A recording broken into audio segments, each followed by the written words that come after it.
Welcome to Cuddle Kids Club. Today's story is Elara and the Stolen Christmas Glow. Welcome to Silverstream, a place where the magic of the holidays was so strong, the Christmas glow never truly faded. Meet Elara. She was a girl with a heart full of wonder and a curiosity as bright as the lanterns that lined the streets. Every year, she spent her days in the workshop, helping her grandfather weave threads of pure light into the village garlands. But one chilly evening, a strange, cold shadow passed over the clock tower, and a shiver went through the heart of the town.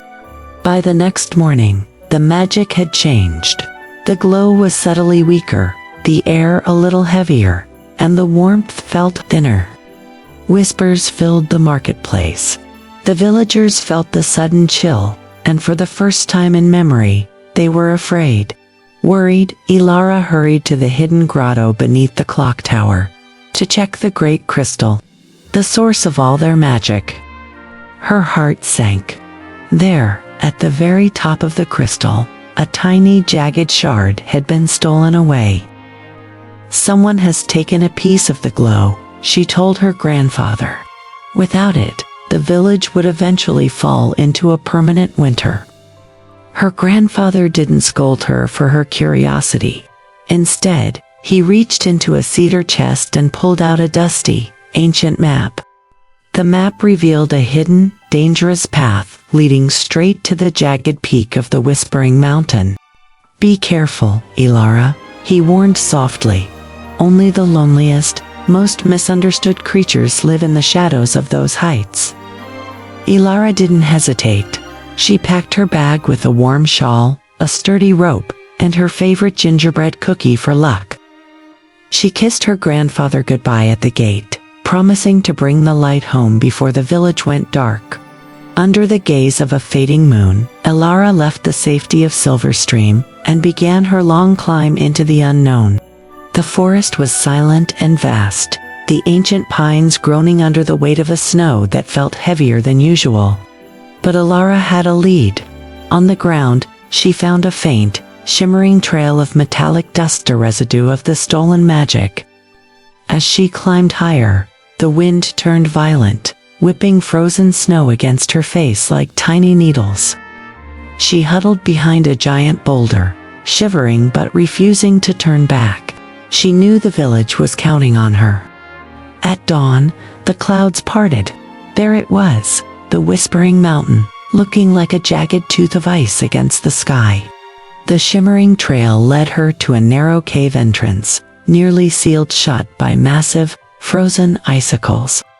Elara used her hand to rub a small peephole into the frost, her breath hitching as she looked inside.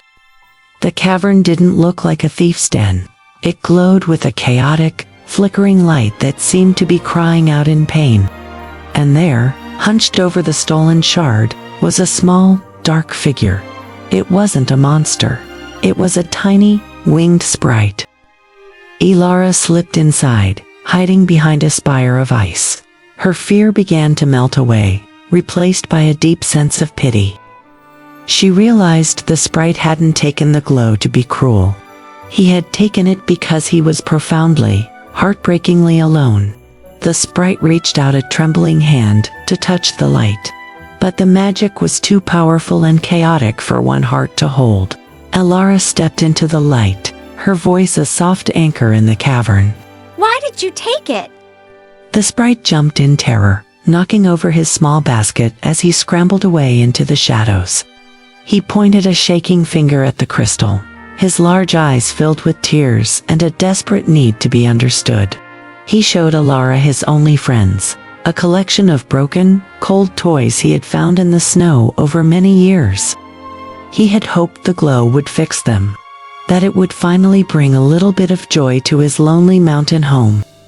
Elara realized then that the glow wasn't just light, it was the feeling of belonging, something the sprite had never known. She reached into her bag and pulled out the gingerbread cookie. It wasn't magic, but it was a gift. The sprite stared at the cookie. In his long, lonely life, No one had ever offered him anything but silence. Elara took a small bite first, showing him it was safe, and gave him the warmest smile she had ever given anyone. Slowly, with trembling fingers, the sprite reached out and accepted the gift. The air in the cave began to soften. As he took a bite, a tiny, true spark of warmth appeared not from the crystal, but from the friendship being born. Laura sat with him, telling stories of Silverstream, of her grandfather, and of the Christmas mornings yet to come. As the sprite listened, the chaotic light in the cavern began to settle, turning from a jagged purple to a calm, golden hue. He placed it back onto the great crystal. With a brilliant flash, the magic snapped back together, whole once more.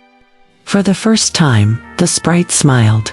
It was a small, fragile thing, but it lit up the cavern more than the crystal ever could. He didn't want Elara to go back alone. He offered to help her carry the glow's energy back down to the world below. Hand in hand, the girl and the sprite climbed down the mountain, their path illuminated by a new kind of light. Everywhere they stepped, the forest woke up, the shadows retreated, and the trees sparkled like they were made of gold. They reached the edge of Silverstream, just as the first light of Christmas morning touched the rooftops.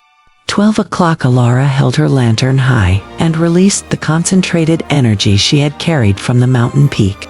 The glow cascaded over the village like a warm waterfall, brighter and more beautiful than it had ever been before.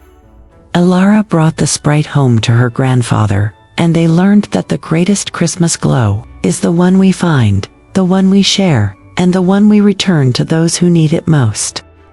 Thanks for watching. Merry Christmas. Subscribe to Cuddle Kids Club for more amazing stories.